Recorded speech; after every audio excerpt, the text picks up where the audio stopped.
Hello friends, welcome to knowledge shower daily newspaper legal article analysis की इस series में आपका स्वागत है। और आज के न्यूज़पेपर से हमें एक बहुत इंपॉर्टेंट आर्टिकल मिला है regarding the power of Lokpal to prosecute a high court जज। और रिसेंटली अभी सुप्रीम कोर्ट ने लोकपाल की इस पावर को स्टे कर दिया और ये कहा कि वो लोकपाल हाई कोर्ट के जजेस को प्रोसिक्यूट नहीं कर सकता। तो अगर मैं बात करता हूँ इस पूरे आर्टिकल की, तो इसमें कहा गया है कि हु विल जज जजेस, जजेस को कौन जज करेगा, और जो लोकपाल के पावर है उसके एम्बिट के बारे में बात हुई है। Hi, I am Shivam Pandey and जो ने अभी तक इस चैनल को सब्सक्राइब नहीं किया है तुरंत जाइए नॉलेज शावर को सब्सक्राइब कीजिए ताकि आपको रेगुलर अपडेट्स मिलती रहे। आप हमें इंस्टाग्राम और टेलीग्राम पे भी जरूर फॉलो करें, इस पे हम आपको लीगल अपडेट और एग्जाम रिलेटेड इन्फॉर्मेशन देते रहते हैं। चलिए अब बिना किसी डिले के वीडियो को स्टार्ट करते हैं।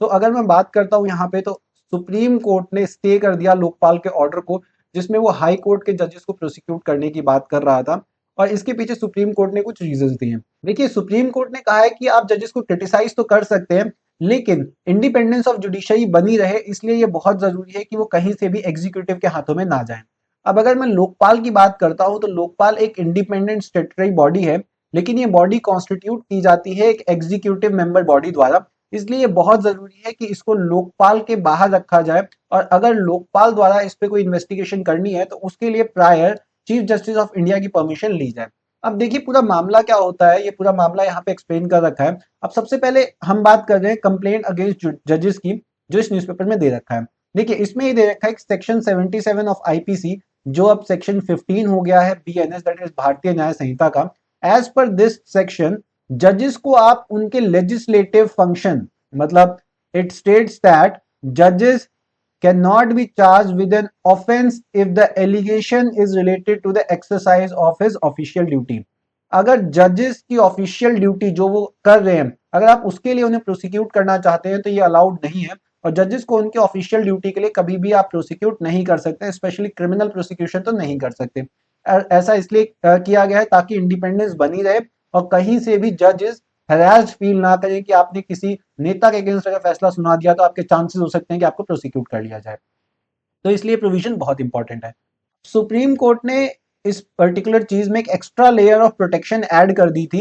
इन K Veeraswamy versus Union of India 1991 के केस में, जिसमें सुप्रीम कोर्ट ने कहा था although he was a public servant and could be investigated for offence under the prevention of corruption act, लेकिन कोर्ट ने आगे ये कहा कि अगर कभी भी क्रिमिनल केस है उनके अगेंस्ट, आप देखिए प्रिवेंशन ऑफ करप्शन एक्ट में उनको कर सकते हैं प्रोसिक्यूट, ठीक है, लेकिन अगर क्रिमिनल केस है तो उस केस में आपको चीफ जस्टिस ऑफ इंडिया का कंसल्टेशन लेना पड़ेगा, और केवल प्रेसिडेंट जब अलाउ करेगा by consulting the chief justice of India, उसके बाद ही आप उन जजेस को प्रोसिक्यूट कर सकते हैं। और ऐसा इसलिए किया गया है ताकि जो फ्रिवलेस प्रोसिक्यूशन है इसको रोका जा सके, और अननेसेसरी जो हरासमेंट है जजेस का, ये भी कहीं ना कहीं स्टॉप हो सके कि हर एक केस के पास पता लगे उनको फिर प्रोसिक्यूट करने की कोशिश की जाए। और प्रेसिडेंट जो है यहाँ पे स्पष्टता दे रखा है कि he is bound by the advice of chief justice of India. अब देखिए अब यहाँ पे एक चीज और दे रखी है कि procedure of filing a case against a sitting जज, ये बहुत ही डिफरेंट है from the procedure of impeachment. Impeachment के लिए आपको पार्लियामेंट में जाना पड़ता है, वेयर एज आपको फाइलिंग अगर करनी है किसी भी केस की अगेंस्ट अ जज, स्पेशली क्रिमिनल केस, तो आपको प्रेसिडेंट को बोलना पड़ेगा, प्रेसिडेंट आपको परमिशन देंगे, और प्रेसिडेंट की ड्यूटी है कि वो चीफ जस्टिस ऑफ इंडिया से कंसल्ट करें उसके रिगार्डिंग, उसके बाद ही वो अलाउ करेंगे प्रोसिक्यूशन के लिए। अब देखिए ये जो रिसेंट केस था वो था क्या जिसकी वजह से ये पूरा मामला आया सामने। देखिए होता क्या है, एक हाईकोर्ट जज है, उनके अगेंस्ट एलिगेशन होता है कि उन्होंने एक केस को इन्फ्लुएंस किया है, और जिस केस में इन्फ्लुएंस किया है, जिस पार्टी के फेवर में उन्होंने इन्फ्लुएंस किया है, वो पार्टी वो पार्टी उनका क्लाइंट थी उस समय जब वो जज एडवोकेट थे, बिकॉज वो जज जो थे वो एडवोकेट से ही एलिवेट होकर जज बने थे। तो ऐसा कहा गया कि उनकी जो पुरानी पार्टी थी उनके अगेंस्ट केस था, और उन्होंने इन्फ्लुएंस किया एडिशनल डिस्ट्रिक्ट जज को और दूसरे हाईकोर्ट के जज को, और इस वजह से उनके फेवर में फैसला गया। तो यहाँ पे ये बात कही गई और ये एलिगेशन करके उनके अगेंस्ट कंप्लेन कर दी गई।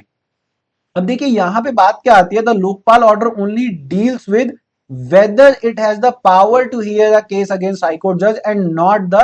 Merits of the complaint. अब यहाँ पे जो ऑर्डर आया है लोकपाल का, वो क्या लोकपाल का ऑर्डर आया है, इट टॉक्स अबाउट ओनली कि आप डील कर सकते हैं, हाईकोर्ट के जज को प्रोसिक्यूट कर सकते हैं या नहीं कर सकते, यहाँ पे कंप्लेंट के मेरिट्स की बात नहीं हुई है। तो जब इसको आगे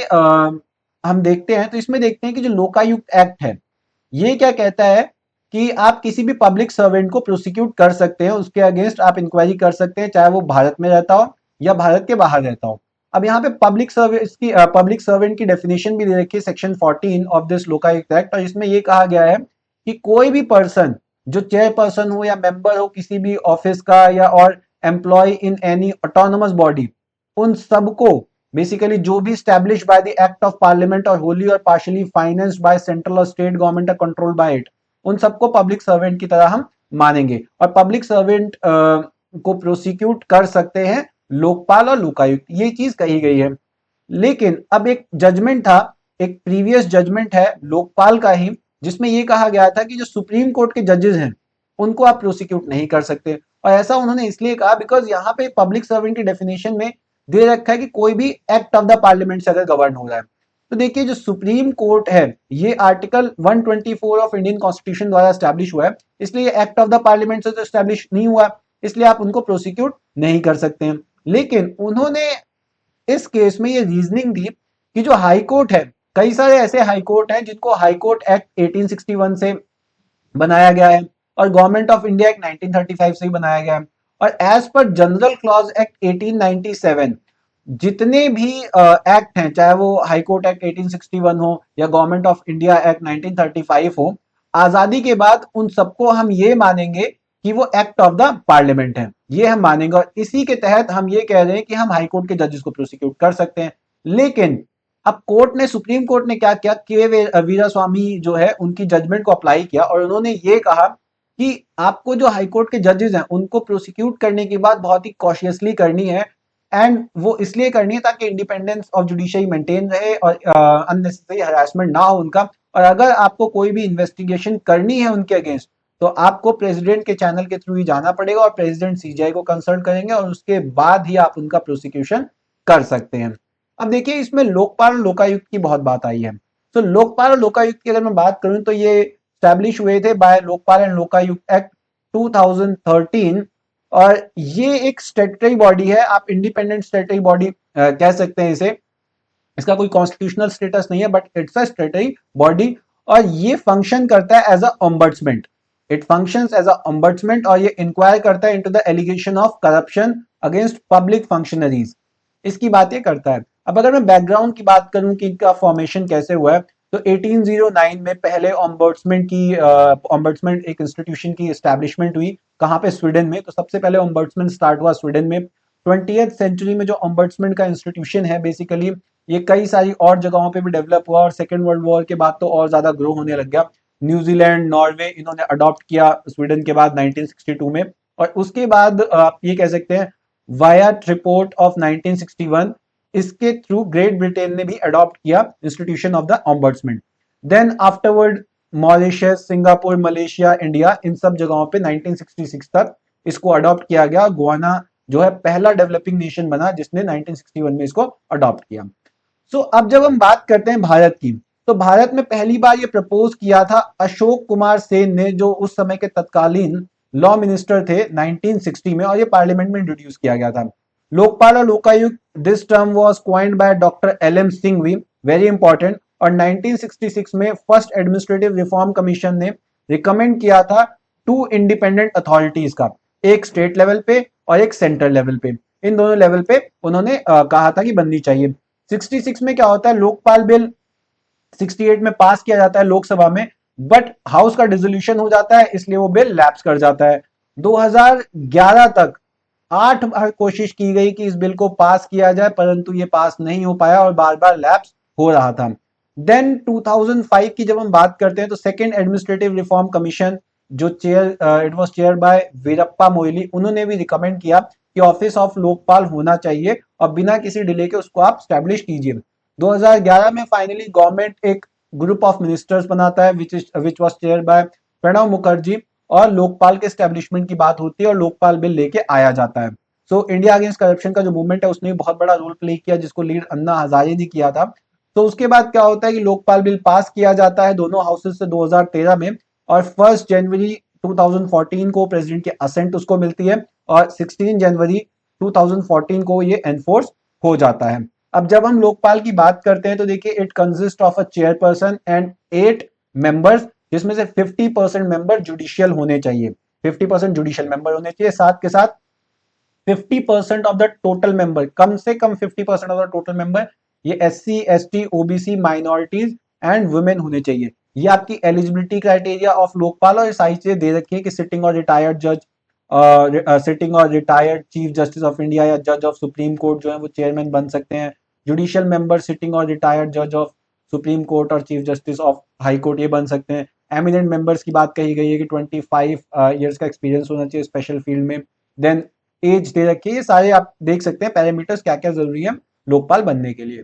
तो देखिए इनका जो टर्म होता है टेन्योर 5 ईयर का होता है, या till the age of 70, 5 year और till the age of 70 whichever is earlier. Appointment जैसे मैंने आपको कहा प्रेसिडेंट साहब अपॉइंट करते हैं on the recommendation of select committee, और ये जो सिलेक्शन कमेटी होती है इसको चेयर करते हैं प्राइम मिनिस्टर, और इसका फिर और होते हैं इसमें speaker of Lok Sabha, then leader of opposition, chief justice of India और 1 एमिनेंट जूरिस्ट इसमें होते हैं। और अगर मैं जूरिसडिक्शन की बात करूं लोकपाल की, तो प्राइम मिनिस्टर भी इसकी एम्बिट में आते हैं। प्राइम मिनिस्टर हो गए, सारे मिनिस्टर्स हो गए, मेंबर ऑफ पार्लियामेंट हो गए, ग्रुप ABCD ऑफिशियल्स हो गए, ये सब इसकी एम्बिट में आते हैं। तो लोकपाल करप्शन को हटाने में एक बहुत बड़ा इंपॉर्टेंट रोल प्ले कर रहा है, and it is very much important for the nation, so and it's acting as an ombudsman. So this is all about today. Thank you so much for watching.